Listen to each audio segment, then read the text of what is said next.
The 2008 documentary Solo tells the story of Australian adventurer Andrew Macaulay's attempt to kayak solo across the Tasman Sea from Tasmania to New Zealand in January 2007. The film uses footage recovered from Macaulay's own cameras, along with interviews with his wife Vicky and support team, to give an intimate look at his journey. Viewers see him navigating rough waters, battling strong winds, performing basic kayak maintenance, managing food and other supplies, and coping with the mental strain of complete isolation. As the expedition progresses, storms and large swells test his endurance, and the footage captures him becoming increasingly exhausted while adjusting his paddling and trying to stay safe. Some clips show him using flares and other emergency equipment to communicate with his support team, emphasizing the constant risks he faced. In the final footage, Macaulay struggles through heavy weather, recording messages about the difficulty of continuing, but tragically, he never reaches New Zealand and disappears at sea. His body was never recovered. Much of the original footage is considered lost media. The documentary features only selected clips, as many recordings were damaged or incomplete due to the harsh conditions at sea. There wasn't much footage available on YouTube, so we decided to include parts of the trailer, including a phone call he made using his satellite phone, for you to see.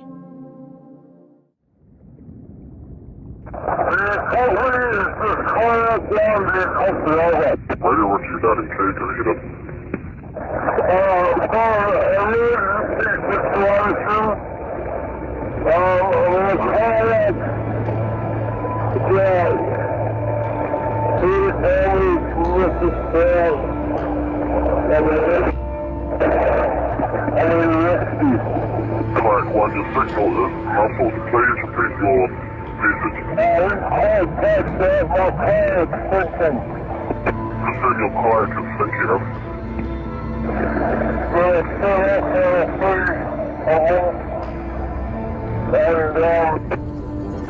Kayak 1, kayak 1, kayak 1.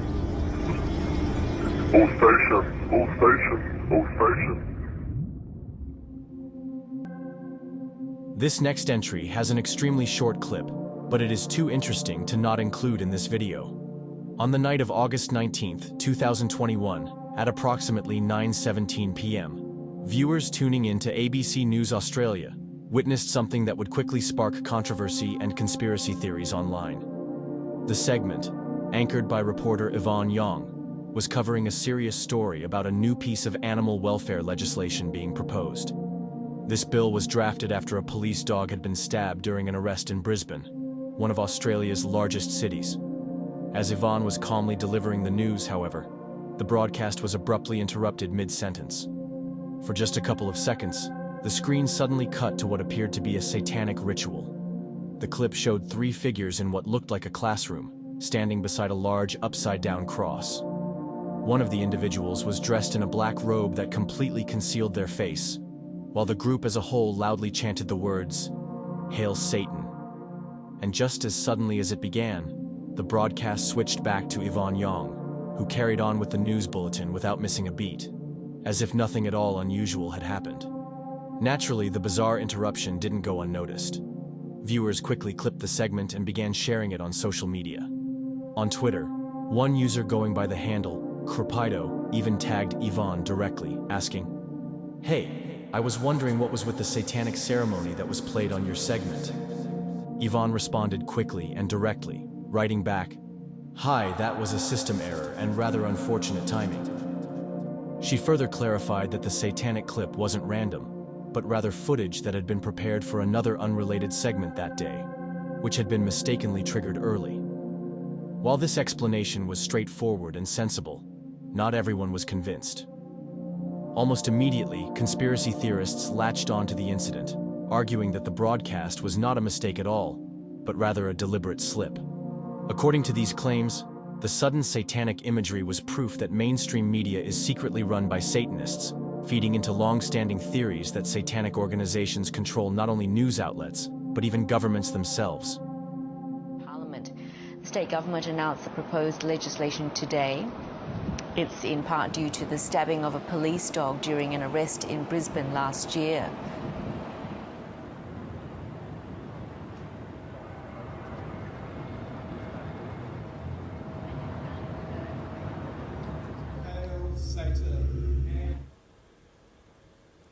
Recent outages have shown how just one Queensland Parliament.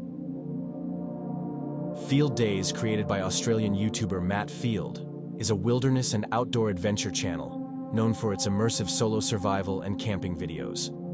From challenges like 3 days solo survival to 2 days fishing and exploring, Matt heads into rugged landscapes with minimal supplies, relying on his skills to catch food, build shelter, and share the experience in real time. At the time of this recording, his channel sits at nearly 2 million subscribers. One day, while talking with a friend off camera, Matt heard about a frightening, haunting experience that his friend once had in a cave. As a dare, his friend challenged him to spend the night there alone for a video. Matt accepted, entering the cave without water in hopes of finding some inside. As the night unfolded, strange events began. He heard the sound of an animal moving in the darkness, followed by rocks falling deeper within the cave. Later, while eating a can of baked beans, Matt was startled by the rattling of the heavy chain ladder he had used to climb down, a movement he emphasized couldn't have been caused by wind. Baked beans in a haunted cave. Oh my fucking God. That was the sound.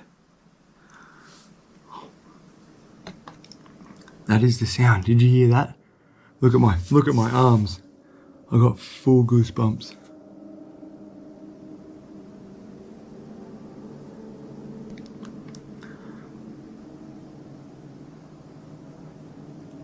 It's the chains moving when I climb down the ladder.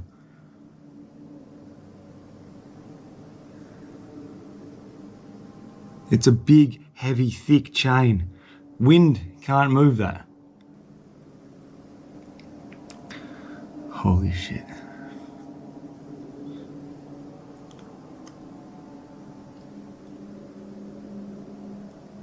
I really hope you guys heard that chain move just then. It is 100% now. I heard it before. I'm 100% certain it's the chain that I walked in, that you climbed down into this cave on. It's moving. Now, you can't move that chain with wind. It's way too heavy. There is no wind coming in here. There's no wind even forecast. Holy shit.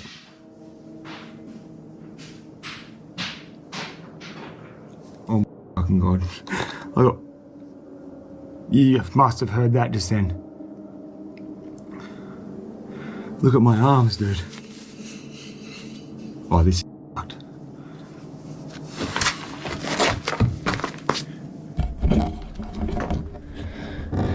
Holy shit. That's not normal, dude. Well, I'm freaking out.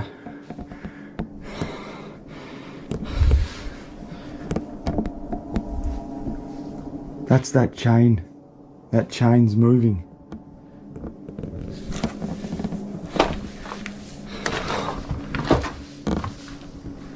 What the fuck?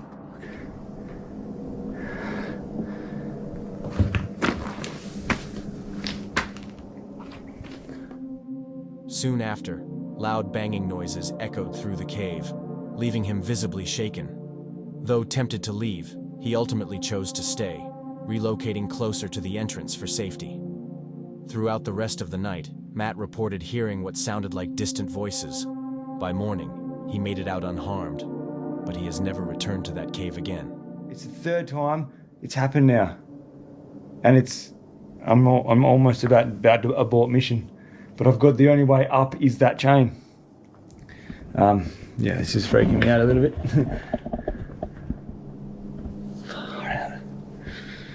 Alright, I'm just gonna go sit back down in my corner and just stay very alert. Not gonna lie, this is a little bit freaky.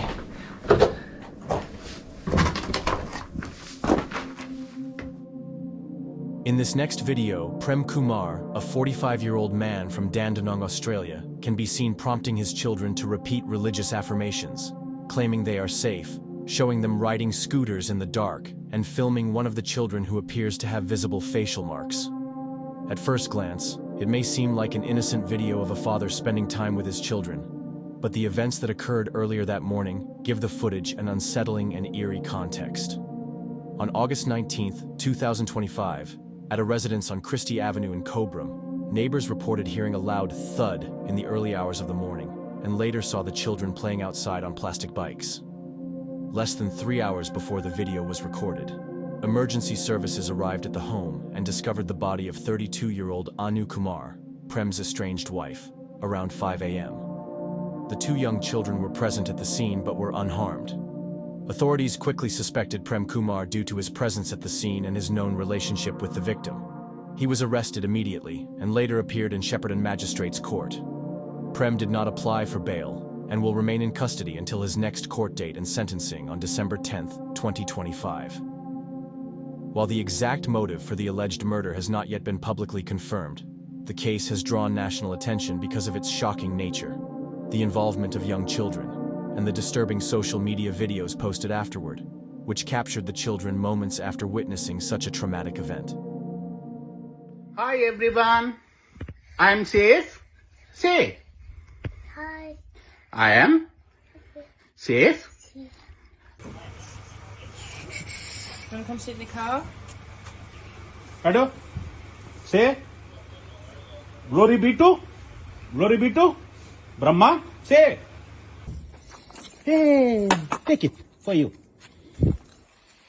Up.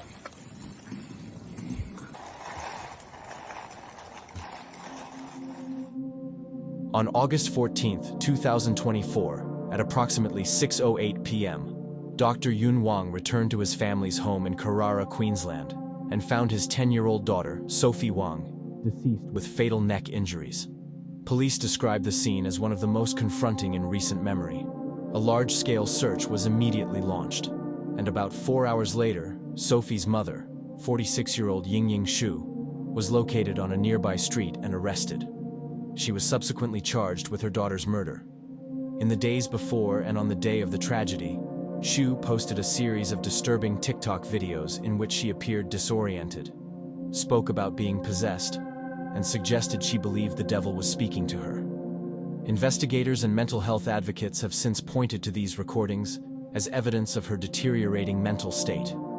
Proceedings have been delayed due to psychiatric evaluations and a referral to the Queensland Mental Health Court, which will determine whether Xu was of sound mind at the time of the alleged killing.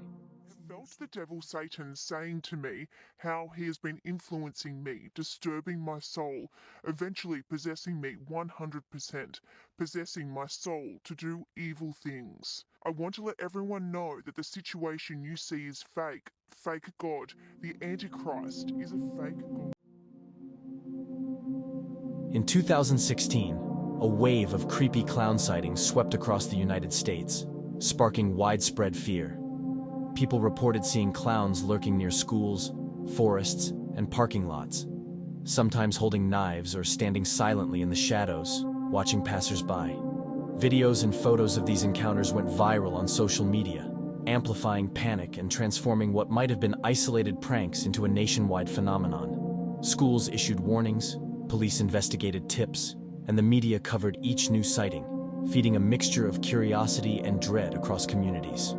By the end of the year, the craze had begun to fade in the US, but the phenomenon was far from over. It soon spread to other parts of the world, including Australia. One notable example was captured on October 15, 2016, by a man using the YouTube handle Connor Bloss 665. In the video, Connor and some friends were driving late at night when their car was suddenly forced to stop by a clown standing in the middle of the street, wielding a sledgehammer. Two of the men exited the car and attempted to confront the clown, but the situation quickly escalated. The clown immediately swung the sledgehammer at one of the men, prompting the other to tackle him. The footage cuts off suddenly, probably as the cameraman rushed to assist his friends. What happened next remains unknown, as Connor never posted an update. The video has no comments, and it appears to be the only content on his channel, besides a project uploaded in 2017. Even years later, no one knows what really triggered this wave of clown sightings. What's that? What is that? One of those clowns. Slow down, that's scary as fuck. Oh, fuck off. Oh. Will you get out? Yeah, you got it? Yeah, right.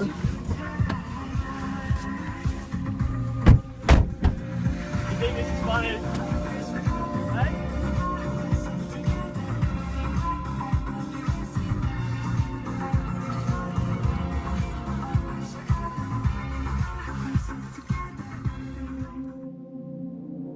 In October 2021, 60-year-old Luke Samuel Simon inherited a property in Oberon, New South Wales, following his father's death. He moved into a granny flat on the land, while his daughter Linda and her fiancé, Damien Conlon, lived with their children in the main house. Tensions arose when Linda later asked Luke to vacate the flat entirely so renovations could be carried out, further straining the family dynamic. On the morning of February 9th, 2023, at around 8 a.m., Luke lured Damien to the property under the pretense that something had been stolen. When Damien arrived, Luke shot him 3 times. Afterward, Simon called emergency services, confessing, "I have just killed my son-in-law. I am unarmed." He also told a neighbor, "I put 2 in his body and 1 in the head." Paramedics soon declared Damien dead at the scene. In August 2024, Luke pleaded guilty to murder. 8 months later, in April 2025, he was sentenced to 31 years in prison with a non-parole period of 22 years. Justice Sarah McNaughton emphasized the premeditated nature of the crime. Court documents revealed that, the day before the killing, Simon told an IGA employee he believed someone was ripping him off. CCTV footage also showed him opening his gun safe and saying, "That's the one that is going to put him to sleep." Additional footage captured Damien's final moments arriving at the property just before he was killed.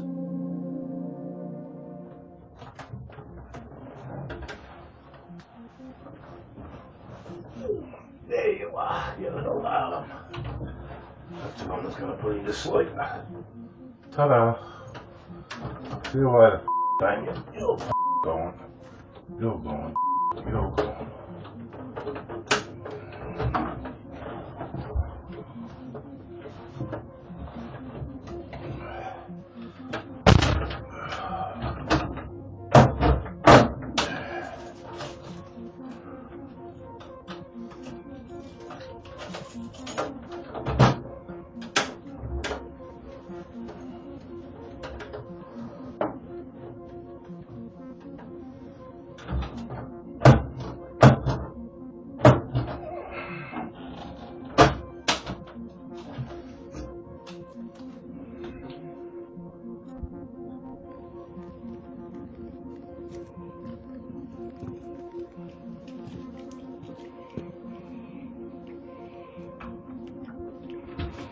And now to have a quick look first, mate.